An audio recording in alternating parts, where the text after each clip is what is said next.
Kasih Bapa di sorga, Engkau Tuhan yang dahsyat bagi kami, kuasa-Mu begitu besar. Kami terima setiap firman dan janji-Mu dalam hidup kami. Engkau pasti menggenapinya. Tuhan, kami datang pagi ini kembali untuk mendengarkan firman-Mu, kebenaran-Mu yang akan mengubah hidup kami, kebenaran-Mu yang mengubah keadaan kami, mengubah keadaan kota kami, mengubah keadaan bangsa ini. Tuhan, kami merindukan Tuhan, agar Tuhan terus berkarya di dalam kami dan melalui kami, sehingga dunia boleh percaya dan melihat Yesus Kristus adalah Tuhan dan Juru Selamat bagi dunia ini. Roh Kudus mengurapi hamba-Mu, Roh Kudus mengurapi kami semua, memberikan kami pengertian demi pengertian akan kebenaran Tuhan. Kami siap menerima firman-Mu Tuhan, dalam nama Yesus Kristus kami berdoa. Sama-sama katakan, amin. Silakan duduk Bapak Ibu. Shalom, selamat pagi. Puji Tuhan saudara, pagi ini kita kembali berkumpul di awal bulan ya. Ya, terima kasih untuk tim worship yang sudah memimpin kita dalam penyembahan yang luar biasa kepada Tuhan.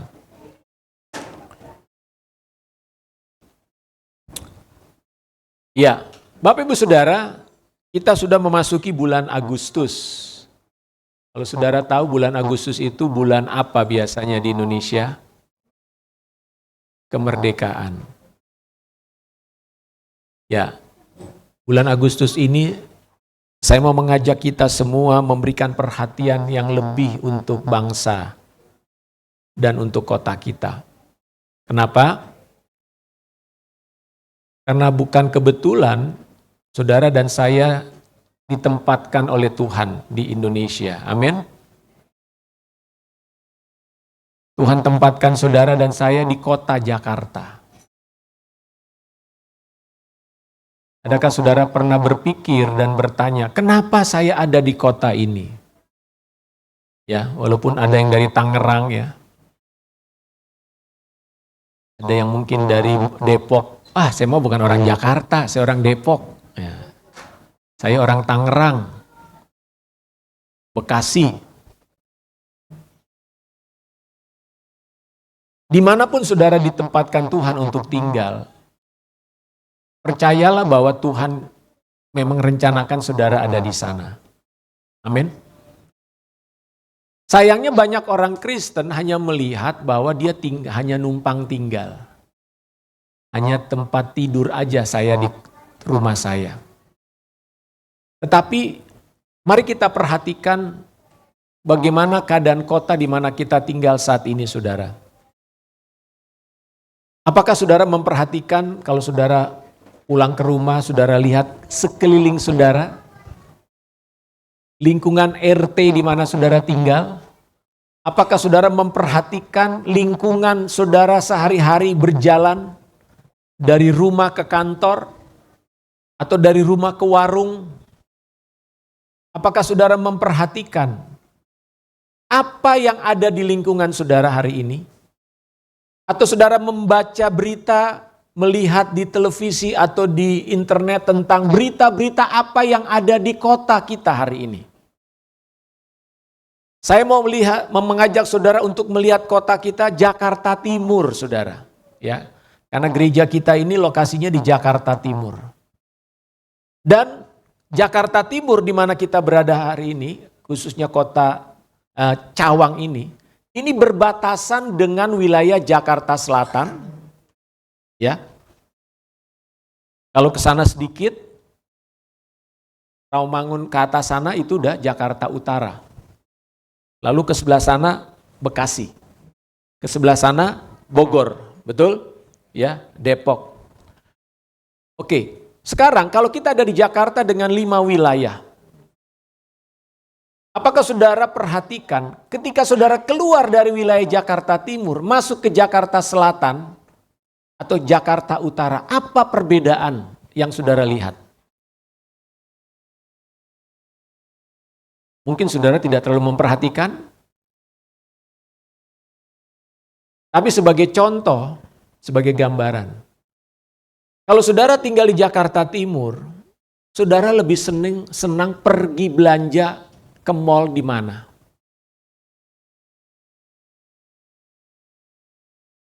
Ke Kokas katanya. Kokas itu di mana? Jakarta Selatan. Saudara kenapa nggak pergi ke Keramat Jati? Di sini ada Jakarta Timur, ada mall Keramat Jati kan? Kenapa saudara nggak pergi ke Cipinang Mall atau ke Basura? Kenapa saudara lebih memilih ke Kokas, Plaza Indonesia, ke Sarinah mungkin, dan sebagainya? Tahukah saudara, kita sedang melihat sebuah keadaan yang berbeda antara Jakarta Timur dengan Jakarta Selatan, Jakarta Pusat dengan Jakarta Barat dan Jakarta Utara. Coba saudara lihat kondisi kota kita hari ini. Kalau secara statistik, Jakarta Timur adalah kota dengan penduduk terbanyak. Luasnya terbesar. Tapi harus jujur kita akui, Jakarta Timur, tingkat kemiskinannya juga paling banyak, saudara.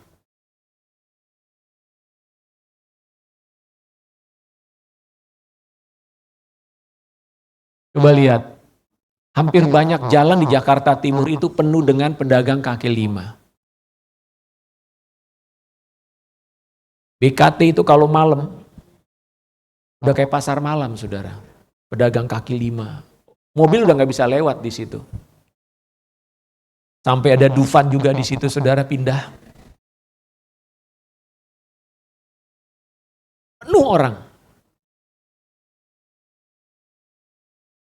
Sangat berbeda kalau saudara pergi ke daerah-daerah Jakarta Selatan, Jakarta Pusat. Saya tidak ingin menjelekkan, tetapi kita harus mengakui kota kita, Jakarta Timur, itu jauh berbeda dengan wilayah-wilayah lain, saudara.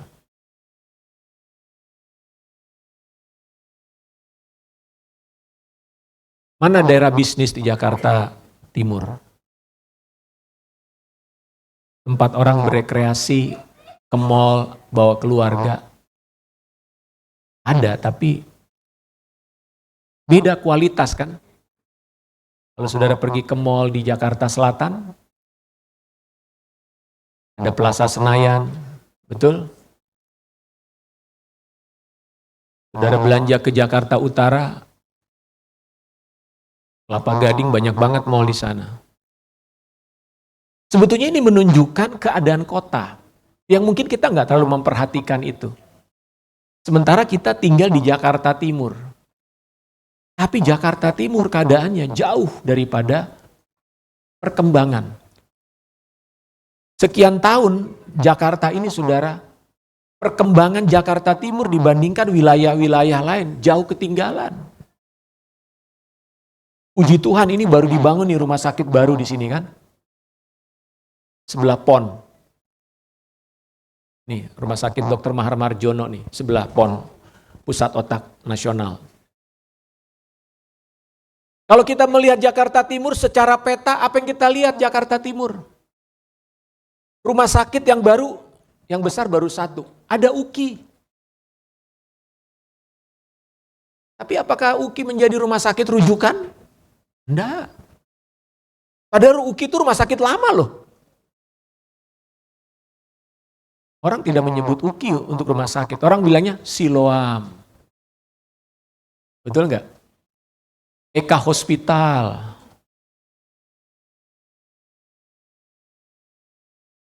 Bayangkan untuk hal yang mendasar saja, yang namanya kesehatan, rumah sakit di Jakarta Timur ini orang nggak menjadi acuan, saudara. Nah, ini menggambarkan bagaimana keadaan kota kita ini harus menjadi perhatian kita. Yang terkenal di Jakarta Timur apa? Lubang buaya. Tempat pembantaian pahlawan nasional. Taman mini ada, ya betul.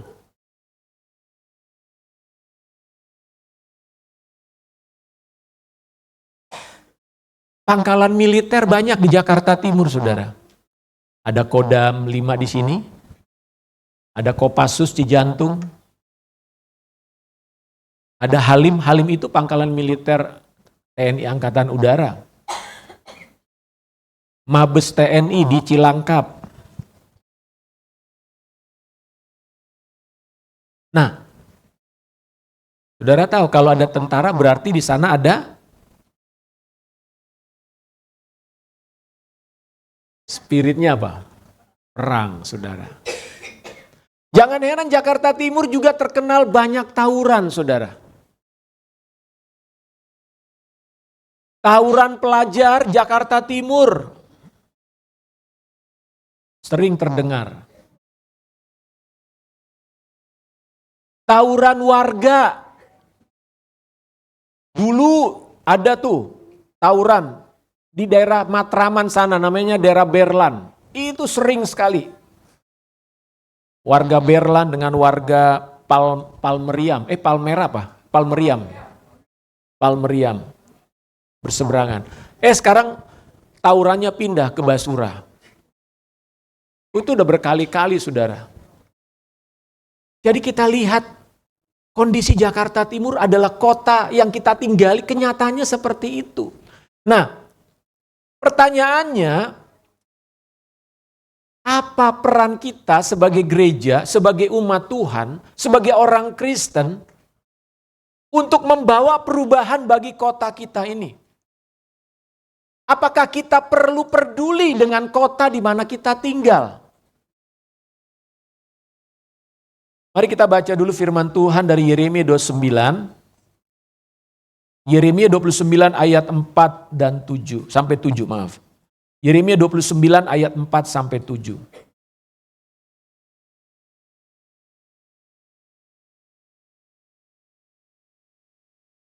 Sudah dapat? Saya akan bacakan.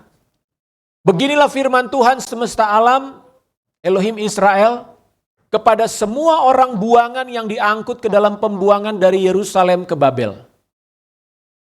Dirikanlah rumah untuk kamu diami, buatlah kebun untuk kamu nikmati hasilnya. Ambillah istri untuk memperanakan anak laki-laki dan perempuan.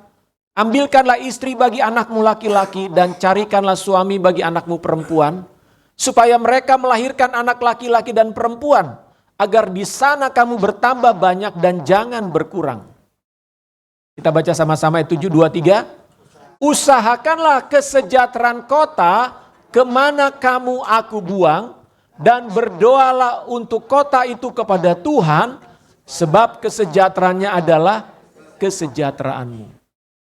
Firman Tuhan ini adalah sebuah nubuatan yang disampaikan oleh Nabi Yeremia kepada orang Israel yang pada waktu itu menjadi tawanan oleh Raja Babel. Ditangkaplah banyak orang Israel lalu jadi tawanan, dibawa ke Babel, saudara. Nah, waktu mereka di Babel, mereka kan posisinya sebagai tawanan, sebagai pengungsi. Saudara pernah jadi pengungsi? Mungkin ada yang belum pernah jadi pengungsi. Tapi banyak warga Jakarta pernah jadi pengungsi kalau banjir, ya kan? Mengungsi, tinggal di tenda. Bisa berhari-hari di sana, saudara. Nggak nyaman jadi pengungsi itu. Makanan hanya bantuan dan sebagainya. Nah, orang Israel pernah mengalami itu, saudara. Nah, ketika jadi pengungsi, pasti bayangannya apa dalam pikiran kita? Kapan kita balik? Kapan kita kembali ke kampung, ke rumah kita? Kan lebih enak di rumah dong. Jadi pengungsi nggak enak, tinggalnya di pinggir jalan. Ya nggak tahu, tinggal terserah mau tinggal di mana. Pokoknya lu dibawa ke sini, nggak boleh balik. Nah, pikiran orang Israel adalah pada waktu itu, kapan kita kembali? Kapan kita kembali ke Israel? Kita punya tanah di sana, kita punya rumah di sana, kita punya harta di sana. Tapi Tuhan bilang begini,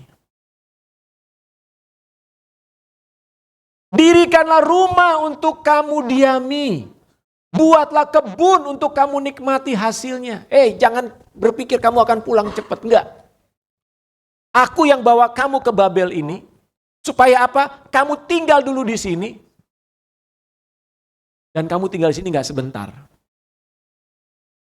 Walaupun status kamu sebagai tawanan, walaupun status kamu sebagai pengungsi, kamu harus tinggal di sini, berpikir untuk membangun rumah di sini, membangun rumah tangga di sini, anak-anakmu akan menikah di sini, dan kamu akan punya cucu di sini. Kenapa? Karena waktunya lama. Dan, nah ini nih, usahakanlah kesejahteraan kota kemana kamu aku buang. Jadi walaupun status kamu di sini pengungsi, bukan berarti kamu cuma numpang hidup, cuma sementara doang di sini, nanti gue juga balik ke Israel. Enggak. Tuhan bilang kamu harus usahakan kesejahteraan kota. Dan berdoalah pula untuk kota itu, kata Tuhan. Sebab kesejahteraannya adalah kesejahteraanmu. Saudara, di sini kita melihat ada satu prinsip. Bahwa ketika Tuhan membawa saudara ke sebuah tempat, ke sebuah daerah untuk tinggal di sana, maka di sanalah engkau harus bertindak untuk berupaya mendatangkan kesejahteraan bagi tempat itu. Ada kita berpikir gini, gue mah di sini, tempatnya nggak enak. Tempat di sini kumuh, tempat di sini gelap, tempat di sini nggak karu-karuan. Tapi saudara nggak bisa pindah juga dari situ. Lalu saudara ngapain di situ? Hanya mengeluh, bersungut-sungut, mengeluh dengan keadaan lingkunganmu. Enggak, Tuhan bilang, kamu harus mengupayakan kesejahteraan kota. Kamu harus mengupayakan kesejahteraan lingkunganmu itu. Artinya apa? Saudara harus menciptakan kedamaian di sana. Kalau daerah itu banyak hal-hal yang negatif, saudara harus berupaya mengubahnya. Saudara harus secara aktif berpikir, bertindak, apa yang bisa saya lakukan untuk mengubah keadaan ini. Kalau di situ banyak orang tawuran, saudara harus berpikir, apa yang harus saya lakukan supaya nggak tawuran. Sehingga daerah itu berubah, saudara. Itulah tugas kita, itulah panggilan Tuhan kepada orang-orang Kristen, kepada jemaat Tuhan, kepada gereja Tuhan. Kenapa nama gereja kita Light City, saudara? Itu bukan nama biar keren-kerenan, enggak. Biar ke Inggris-Inggrisan gitu ya. Dulu kita, udah bahasa Indonesia aja, kota bercahaya. Itu kayak nama restoran. Ada yang bilang gitu kan, cahaya kota, kan ada restoran cahaya kota kan. Udahlah kota bercahaya aja. Tadi kira orang restoran di mana tuh gitu ya. Saudara, nama Light City adalah sebuah visi. Kota bercahaya. Gereja ini dipanggil Tuhan untuk membawa sebuah perubahan bagi kota. Kota yang suram, kota yang kumuh, kota yang kacau, kota yang gelap. Maka kehadiran umat Tuhan di Light City menjadi alat Tuhan untuk membawa perubahan. Itulah sebabnya kalau saudara lihat, gereja ini banyak program, saudara. Salah satu program yang kita sebut SUB, Saat Untuk Berbagi. Berapa kali kita membuat kegiatan, kita kumpulkan uang bisa ratusan juta, saudara. Coba jemaat yang segini, tapi bisa membuat acara 350 juta. Orang berpikir kalau 350 juta mendingan bangun gedung gereja, betul nggak? Iya dong, 350 juta kita bisa buat apa dengan gedung ini? Enggak, saudara. Dengan ratusan juta kita justru membuat sesuatu untuk masyarakat di sekitar sini. Kenapa? Kita hadir untuk memberkati wilayah ini. Amin. Kita hadir untuk menyatakan terang bagi kota ini. Itulah misi yang Tuhan berikan kepada gereja ini, saudara. Kita datang ke Samosir. Kalau saudara lihat video waktu ulang tahun, kita sudah pergi ke daerah suku di Banten. Selama 5 tahun, kita datang terus tiap tahun ke sana. Menghabiskan dana banyak. Sekarang kita membuka sekolah tunas anak bangsa. Untuk apa itu kita lakukan? Itu adalah bagian daripada misi kita. Mendatangkan kesejahteraan bagi kota, saudara. Mengubah wilayah, mengubah tempat di mana kita berada. Mengubah rumahmu, lingkungan rumahmu, mengubah lingkungan kantormu. Kalau saudara tahu misalnya di lingkungan kantor saudara, ada banyak orang-orang yang terikat dengan hal-hal yang buruk. Saudara hadir di sana untuk membawa perubahan. Jadi gereja Tuhan, umat Tuhan sejak zaman perjanjian lama telah diperintahkan Tuhan untuk mengupayakan perubahan demi perubahan. Nah Tuhan bilang tadi kepada orang Israel apa? Kamu buka kebun. Tujuannya apa buka kebun? Ya supaya ada hasil. Kamu bisa hidup dari kebunmu. Kamu bisa berbisnis, menghasilkan uang. Menciptakan lapangan pekerjaan. Menciptakan teknologi baru. Makanya saudara kita lihat Israel negara kecil yang hari ini sering disebut orang negara kecil tapi penemuannya banyak banget. Kenapa? Karena mereka dipaksa berpikir untuk bagaimana menciptakan sesuatu yang berguna bagi dunia ini, saudara. Mendatangkan kesejahteraan. Mendatangkan kebaikan. Jadi Tuhan ingin loh hidupmu itu bukan hanya untuk dirimu sendiri. Yang penting gua aman, gak apa-apa. Justru Tuhan ingin memberkati saudara supaya saudara bisa memberkati orang lain. Jadi jangan berpikir hanya untuk diri sendiri. Jangan hanya berpikir kecil. Ya yang penting saya hidup sehari-hari udah cukup lah. Makan sehari-hari udah cukup lah. Iya. Kalau saudara makan sehari-hari sudah cukup, puji Tuhan. Tapi setelah cukup untuk diri sendiri, ayo berpikir besar seperti yang Tuhan inginkan. Engkau dipanggil untuk mensejahterakan kota. Makanya saudara harus sejahtera dulu, amin. Saudara harus sejahtera hidupnya. Jangan saudara hidupnya juga gak sejahtera. Saudara gak bisa menggenapi perintah Tuhan ini. Aduh Tuhan, aku aja belum sejahtera, gimana aku mau mensejahterakan orang? Nah, saudara perlu berdoa supaya saudara sejahtera, amin. Saudara diberkati Tuhan, berlimpah. Supaya saudara bisa berbagi. Ciptakan bisnis. Ciptakan bisnis, saudara. Kenapa orang harus menciptakan bisnis? Menurut saudara kenapa? Supaya saya tambah kaya? Ya itu hanya salah satu saja.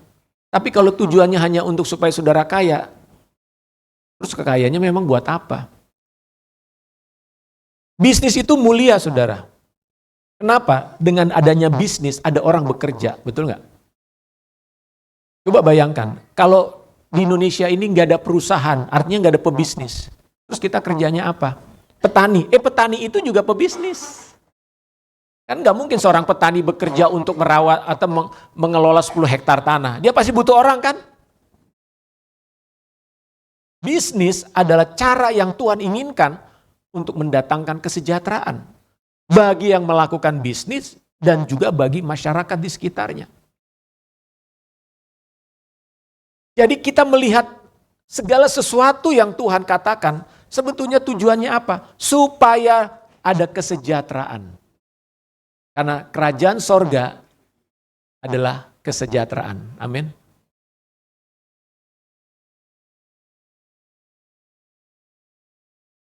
Nah, pertanyaannya sekarang, bagaimana kita dapat mengupayakan kesejahteraan kota? Di sana Tuhan berkata, berdoalah untuk kota itu kepada Tuhan. Tuhan memerintahkan step pertama, langkah awal, langkah pertama, dan tentunya langkah-langkah selanjutnya adalah berdoa. Mengapa saya Katakan berdoa. Kalau tadi saya katakan lihat keadaan kota kita yang masih banyak hal yang perlu diperbaiki. Tapi mengapa berdoa lebih dulu, saudara? Karena yang jelas, saudara dan saya nggak punya kemampuan membangun jalan. Belum punya kemampuan membangun mall, betul nggak? Tapi Tuhan suruh berdoa. Kenapa berdoa?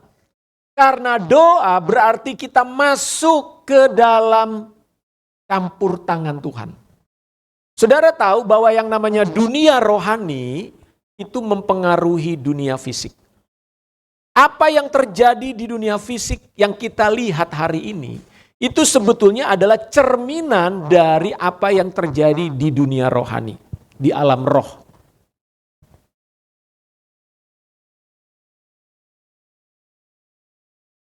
Oleh karena itu, di mana ada kemiskinan, di mana ada kejahatan, di mana ada hal-hal yang buruk di satu daerah, ketahuilah itu sebetulnya dipengaruhi oleh kekuatan rohani, yaitu kegelapan yang ada di kota itu, yang mempengaruhi keadaan dan situasi di wilayah itu. Nah, banyak orang tidak menyadari ini. Oleh karena itu, doa menjadi hal yang penting. Yaitu yang pertama kita sebut doa peperangan, saudara. Doa peperangan artinya kita berperang membersihkan atmosfer udara rohani yang ada di wilayah itu. Umat Tuhan dipanggil untuk berdoa dalam kesehatian dan kebersamaan. Sebab doa adalah cara Tuhan untuk memberikan otoritas kepada umatnya. Mengubah kondisi spiritual, alam roh yang ada di wilayah itu. Apakah itu di sebuah komunitas RT, di sebuah komunitas kecamatan, di sebuah kota, bahkan bangsa, saudara.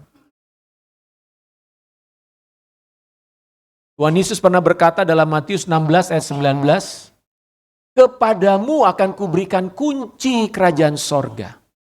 Lihat, kepadamu kuberikan kunci kerajaan sorga.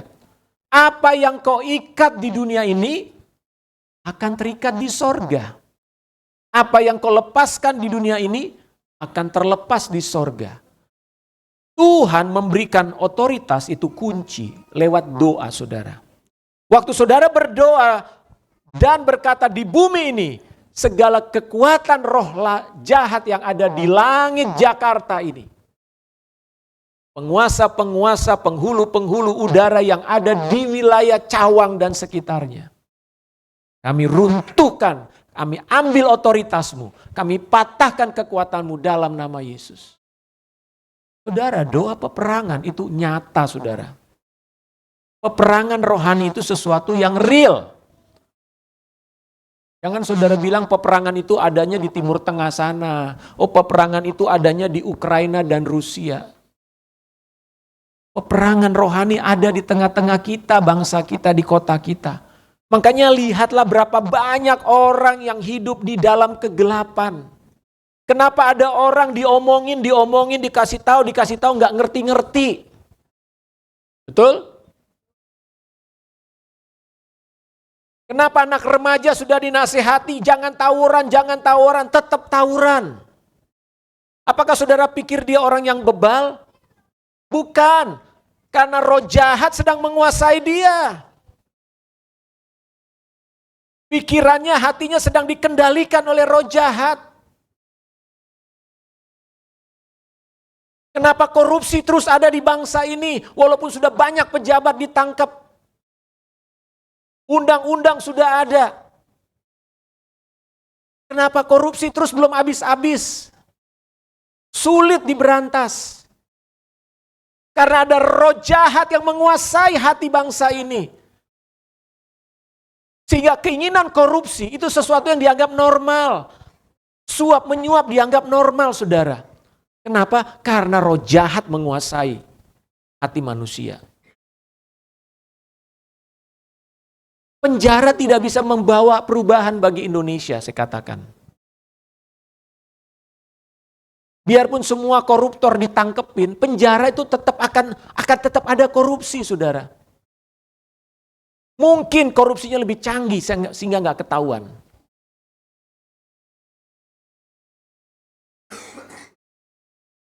Kenapa terjadi banyak pelanggaran hukum di negara kita? Kenapa hukum seolah-olah dianggap tidak penting? Mulai dari kita, saya sudah berkali-kali kasih contoh. Di jalan raya, siapa yang mentaati peraturan? Coba saya mau tanya. Berapa banyak sih orang yang mentaati peraturan di jalan raya? Berapa banyak orang yang merasa penting untuk mentaati peraturan di jalan raya? Kebanyakan mengatakan gak penting. Buktinya sudah ditulis kecepatan 40 km. Apa ada orang melihat jalan lurus kosong tetap 40 km? Lihat kenapa banyak kecelakaan di sini. Karena di jalan lurus. Orang bisa kecepatan 60, 80 naik motor. Udah ada orang mau nyebrang, udah ada mobil mau belok, tetap aja. Ini menunjukkan apa? Masyarakat kita hidup dalam ketidaktaatan kepada hukum. Sudah banyak dilaporkan ada kecelakaan, ada zaman razia sekarang tetap orang melanggar, betul nggak? Udah diumumkan loh sekarang yang naik motor hati-hati, operasi. Lihat itu di flyover Casablanca. Dilarang naik motor kan ke sana? Tetap naik nggak? Tetap. Kemarin saya lihat, aduh ngeri sekali. Di ujung ada polisi tuh di ujung. Itu motor udah sampai ujung balik dia, melawan arus. Di mana pikirannya? Tapi kenapa tetap dilakukan? Karena hatinya dikuasai roh jahat. Roh dunia yang tidak mau mentaati hukum. Dia nggak berpikir, lebih baik dia mati kali ya, daripada dia ketemu polisi, betul nggak? Resiko dia kan besar sekali loh melawan arus itu. Tapi dia memilih balik. Seolah-olah gue lebih takut sama ditangkap polisi, bayar denda polisi daripada nyawa, betul kan? Dan itu kan kehendak iblis. Coba kalau dia mati. Dia berpikir nggak kalau akibat dia melanggar itu dia mati, kecelakaan, masuk rumah sakit. Dibandingkan ditilang. Nah, kita melihat ini pola pikir masyarakat kita loh. Ini bukan cuma 1-2 orang yang melakukan itu, saya mau katakan. Kalau cuma 1-2 orang, kita masih mengerti. Tapi ini adalah sebuah budaya kita.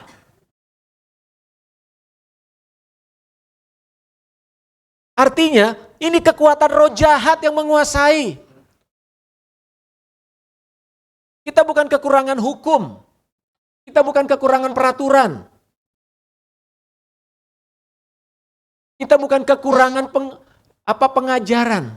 Yang masalahnya adalah masyarakat kita sulit untuk dididik. Sulit untuk diajar.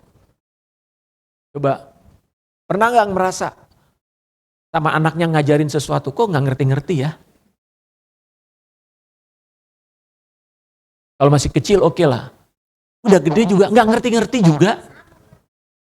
Nah, jangan terlambat ya datang ibadah, tetap aja terlambat ya. Sulit ngerti ya? Sulit. Bukan nyindir. Cuman jorokin aja udah sekalian.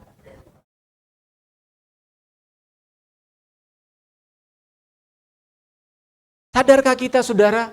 Saya berharap Roh Kudus mengingatkan kita pagi ini. Kita sedang berperang melawan kekuatan-kekuatan di udara. Karena tujuan iblis ingin menghancurkan komunitas, masyarakat, dan bangsa saudara. Oleh karena itu doa menjadi hal yang penting kalau kita bisa tercelik mata kita melihat secara rohani keadaan kota ini. Kadang kita nggak melihat itu dari sisi rohani. Yang kita lihat cuma, macet, ini orang kok pada ugal-ugalan sih naik motor, ini orang kok begini amat sih, kenapa sih orang mabok? Ya, bayangkan ada orang mabok dan tidak pernah sadar-sadar sampai ditinggalkan sama keluarganya. Tetap aja mabok. Istri anaknya udah pergi, tetap aja dia mabok. Artinya apa, saudara? Itu kekuatan roh jahat yang menguasai dia. Nah, kita harus melihat dari sisi apa yang Alkitab ajarkan. Bahwa untuk sebuah transformasi, perubahan, baik bersifat individu maupun bersifat komunitas, apalagi kota, itu hanya kekuatan Tuhan, saudara. Sebetulnya ada sebuah film, tapi saudara nanti lihat di YouTube aja, ya. Karena kalau kita putar di sini takutnya kena pelanggaran, ya. Kita putar YouTube, karena kita kan ada di YouTube juga. Saudara nanti cek, ketik aja di YouTube transformasi Almalonga. Ada sebuah kota kecil di Guatemala, Amerika Selatan namanya Almalonga. Ini YouTube ini udah 10 tahun yang lalu, ya. Dulu kita sering putarkan itu ketika ada acara kegiatan doa transformasi. Kota Almalonga ini adalah kota kecil tapi banyak kejahatan. Bayangkan kota kecil penjaranya sampai 4, saudara. Berarti kan kriminalitasnya tinggi di sana. Ya, orang bermabuk-mabukan bisa sampai nggak sadar di pinggir jalan. Di sana banyak penyembahan berhala, dukun-dukun. Ya, mereka punya satu dewa tersendiri yang harus disembah dan sebagainya. Nah, suatu kali pendeta di sana itu mau ditembak, entah kenapa pelurunya nggak keluar. Jadi dia ngalami mujizat, dia selamat dari upaya pembunuhan. Lewat peristiwa itu, pendeta ini kemudian mengajak jemaatnya, ayo kita berdoa untuk kota kita. Karena melihat keadaan kotanya sudah kacau begitu. Lalu akhirnya mereka mulai berdoa, saudara. Dalam doa itu 1 minggu mereka bisa berpuasa 3 hari. Ini seluruh jemaat berdoa, bukan cuma pendetanya yang berdoa. Dan berdoa juga bukan karena dipaksa-paksa. Tapi ada kerinduan, Tuhan, kami melihat keadaan kota kami begitu kacaunya.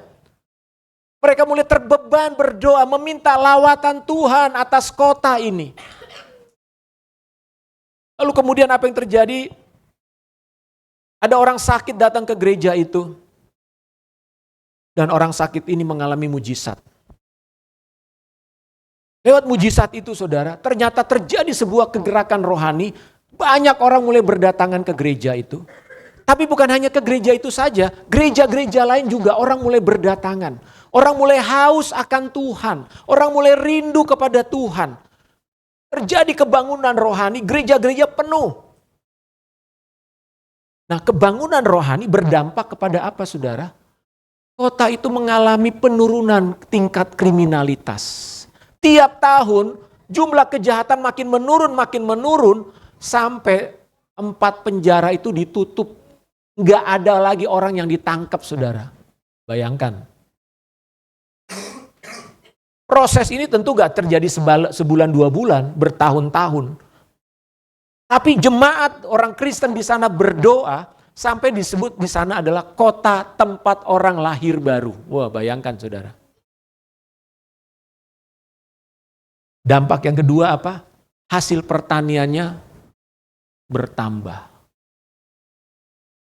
Petani-petani di sana makmur, saudara. Mereka bisa beli truk-truk Mercedes pengangkut hasil panen, itu cash dia bilang, nggak ada yang kredit. Hasil pertaniannya apa? Kalau saudara lihat video itu wortel segede gini, saudara. Nih, bayangkan. Itulah yang namanya hasil doa transformasi. Doa bisa mengubah kota. Doa bisa mengubah keadaan. Doa bisa membawa perubahan, saudara.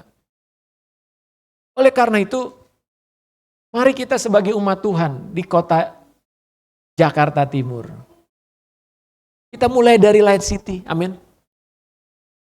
Nama ini sudah Tuhan berikan buat kita. Nama ini Tuhan yang berikan. Waktu itu kami berdoa. Dulu nama kita adalah Goshen. Persekutuan 2 Goshen. Tahun 84 nih berdiri Persekutuan Sekolah SMA Negeri 4 siswa-siswi. Kemudian tahun 2005 saya diserahkan penggembalaan gereja ini. Lalu saya berdoa bersama dengan teman-teman, Tuhan, kalau Tuhan berikan pelayanan ini, percayakan kepada saya untuk menggembalakan. Apa yang kau inginkan? Level apa next selanjutnya tuh apa Tuhan? Nah di situ Tuhan ingatkan, gereja ada untuk membawa perubahan. Kalau Goshen itu adalah tempat di mana dulu orang Israel dilindungi Tuhan dari 10 tulah di Mesir. Jadi mereka tempat berlindung. Ya, jadi Goshen itu tempat berlindung. Tapi suatu kali Tuhan suruh mereka harus keluar dari Goshen menuju tanah Kanaan. Nah, rupanya Tuhan bilang, udah sekarang kamu harus keluar dari Goshen. Masuklah ke tanah Kanaan. Di tanah Kanaan ngapain? Ubah keadaan tanah Kanaan itu. Nah muncullah Tuhan berikan kota bercahaya, light city, kota Tuhan. Jadi kita ada hari ini saudara, Jakarta harus menjadi beban di hati kita. Apalagi Jakarta Timur, di mana saudara dan saya tinggal. Saya tinggal di Jakarta Timur, saudara tinggal di Jakarta Timur, mayoritas Jakarta Timur ya. Kecuali Pak Markus Jakarta Depok, Jakarta Depok. Depok. Tinggal tunggu waktu dia mau pindah ke Jakarta Timur katanya enggak.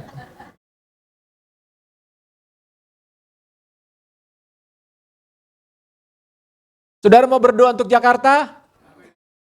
Kita hadir untuk membawa terang bagi kota ini. Dan itu kita mulai dengan doa.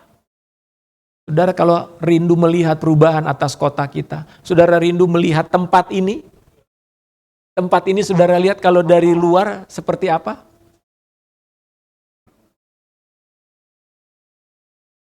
Seperti mall yang belum jadi ya.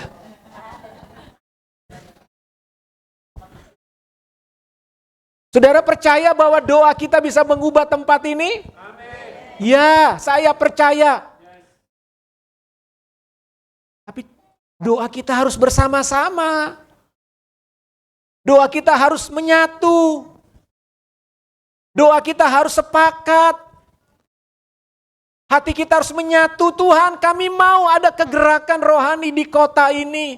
Kami rindu melihat kebangunan rohani. Jiwa-jiwa berdatangan. Mereka akan bertobat. Mereka akan mencari Tuhan di tempat ini. Kota bercahaya. Kota di mana Tuhan hadir. Tempat di mana Tuhan memerintah. Ketika kita mulai berdoa saudara, alam roh pun akan terbuka. Kalau selama ini mungkin kota ini seperti tertutup dengan tembaga. Kalau Alkitab mengatakan langit itu seperti tembaga.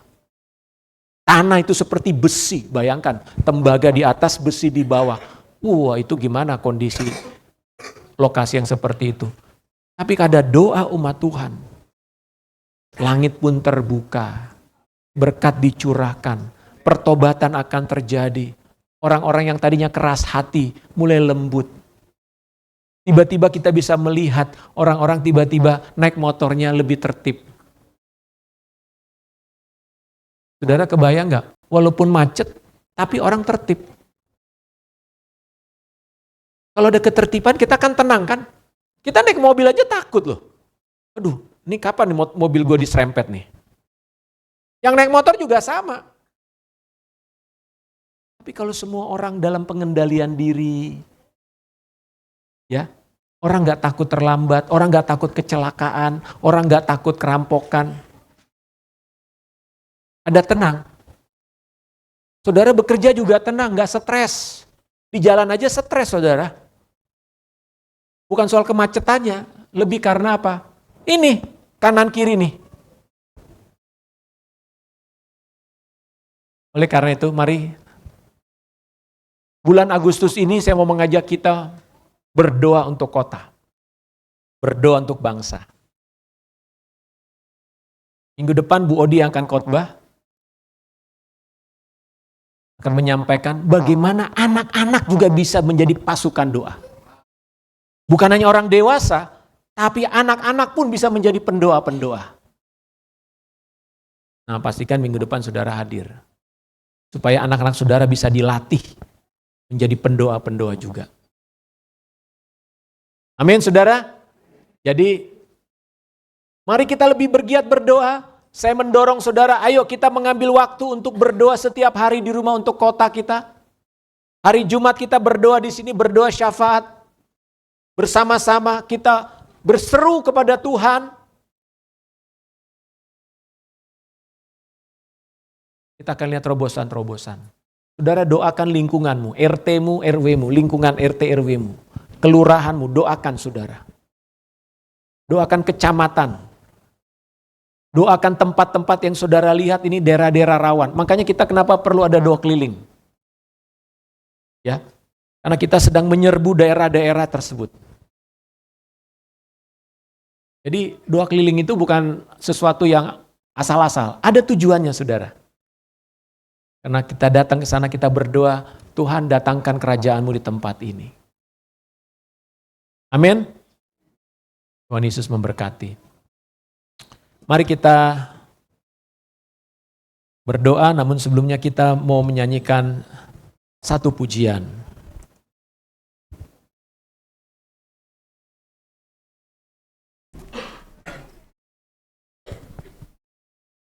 Kami umat-Mu rendahkan diri, sujud dan berdoa.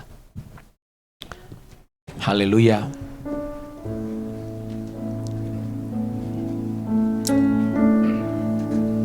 Pujian ini diambil dari 2 Tawarikh 7 ayat 14.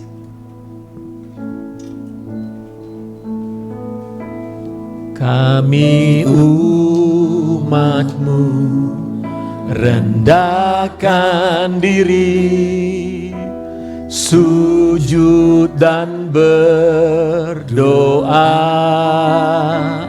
mencari wajah-Mu, berbalik dari jalan kami yang jahat. Oleh anugerah-Mu, ampunilah.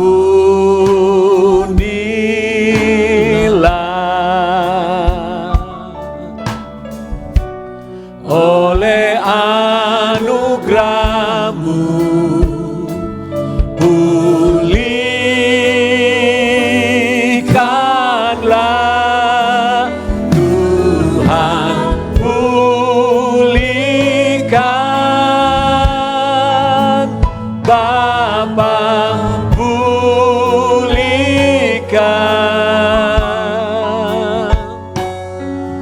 kembalikan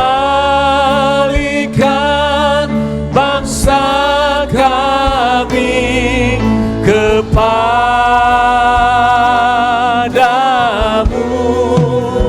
Bapa, pulihkan, ampunilah bangsa kami, dan pulihkan kembali negeri kami.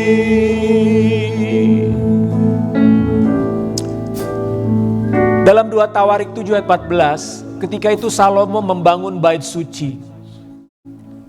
Salomo berkata begini, Tuhan, kalau umat-Mu berbuat dosa, kalau bangsa ini melanggar perintah-perintah-Mu, sehingga bangsa ini mengalami persoalan-persoalan yang besar, bahkan bangsa ini umat pilihan-Mu sendiri menjadi bangsa yang kacau balau. Bagaimana Tuhan?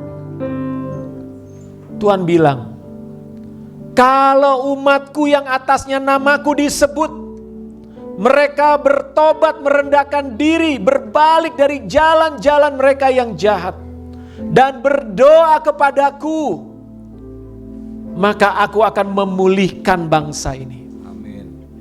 Itulah yang Tuhan katakan kepada Salomo. Saudara, saat ini kita melihat keadaan negara kita. Kita lihat keadaan kota kita, Jakarta Timur khususnya. Apa yang saudara ingin katakan kepada Tuhan? Tuhan, pulihkanlah bangsa kami. Tuhan, pulihkanlah kota kami. Tuhan, pulihkanlah keadaan kami.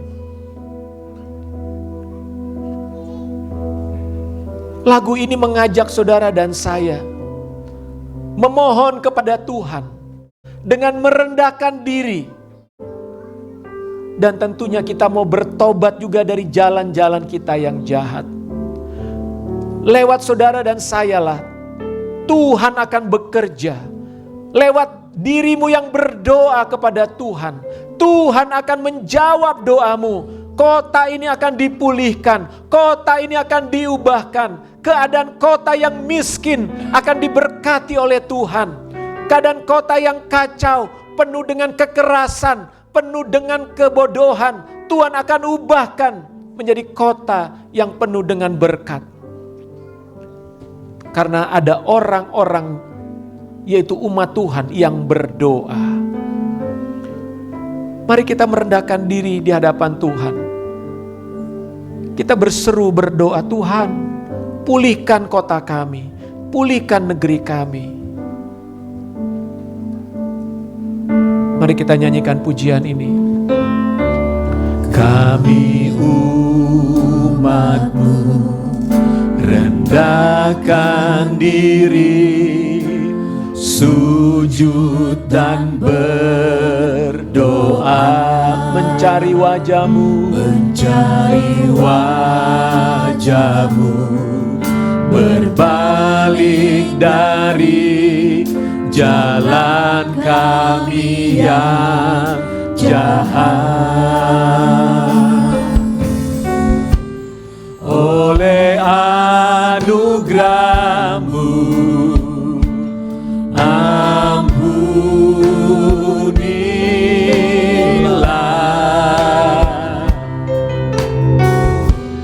Oleh anugerah-Mu, pulihkanlah.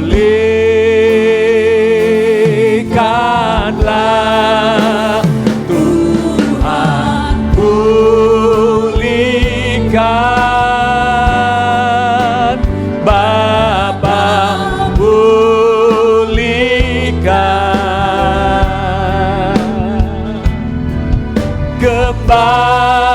Kembalikan bangsa kami kepadamu. Bapa, pulihkan. Ampunilah bangsa kami dan pulihkan kembali negeri kami. Mari kita bangkit berdiri. Kita katakan, Tuhan pulihkan. Mari berseru kepada Tuhan. Bapa, pulihkan. Kembalikan kota kami. Kembalikan kota kami kepadamu. Ya Bapa, pulihkan. Ampunilah kota kami. Kota kami. Dan pulihkan kembali kota kami. Sekali lagi katakan, Tuhan pulihkan. Biarlah jadi doa kami kepadamu ya Bapa. Kami berdoa untuk kota kami.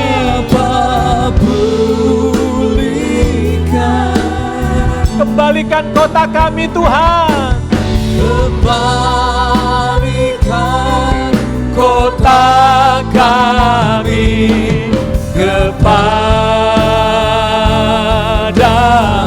Yes, Bapa pulihkan. Ampunilah kota kami, kota kami, dan pulihkan kembali kota kami Tuhan. Dan pulihkan kembali kota kami, dan pulihkan kembali kota kami, dan pulihkan kembali kota kami.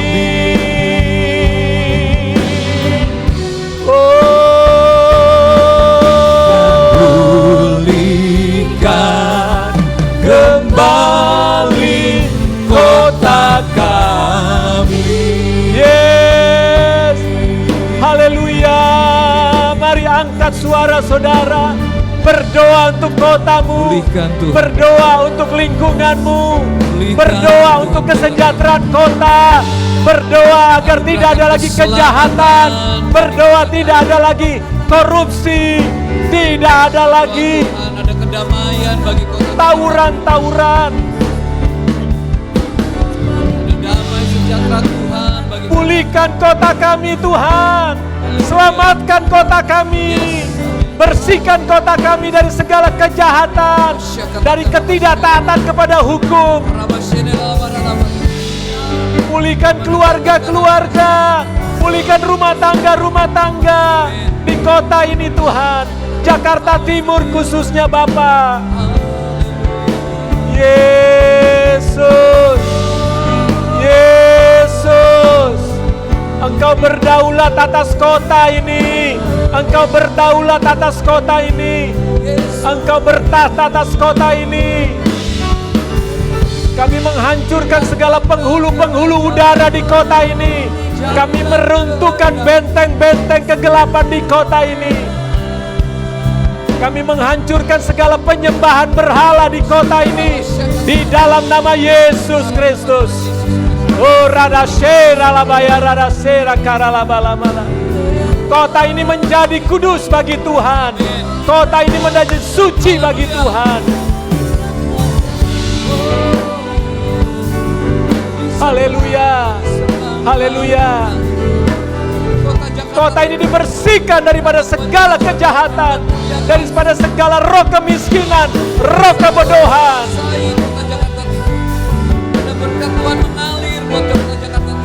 Berikan roh pengertian untuk warga kota kami.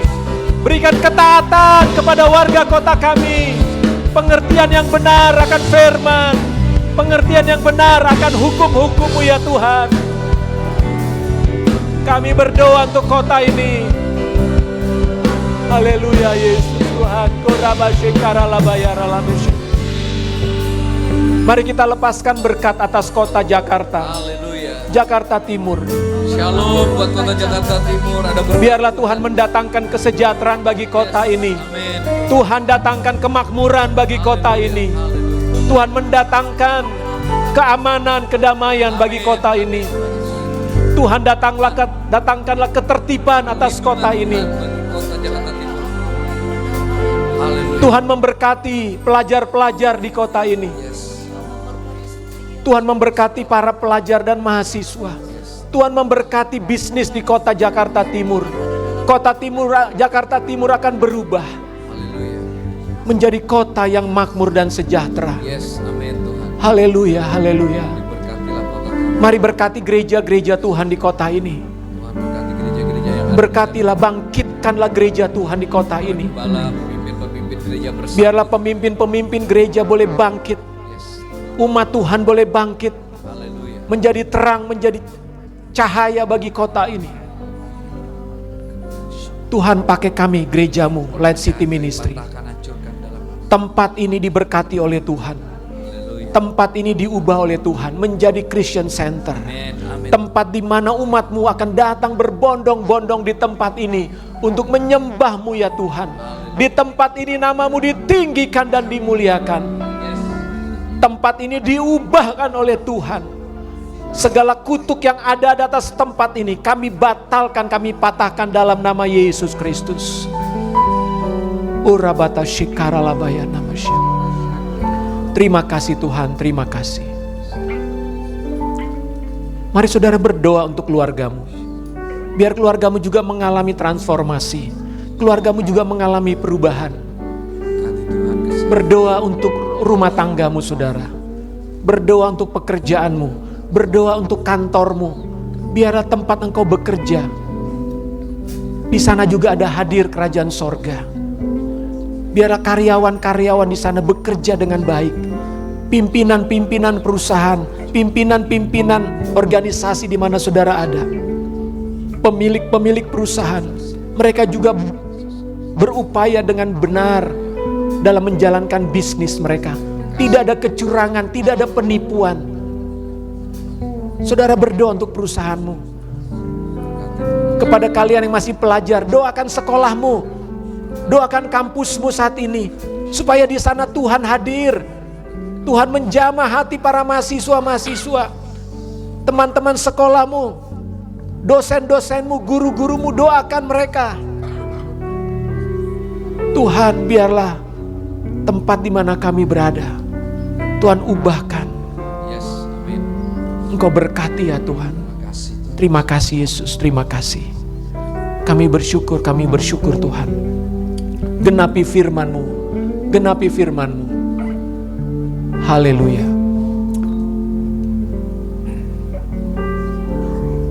Silakan duduk Bapak Ibu. Kita akan masuk dalam perjamuan.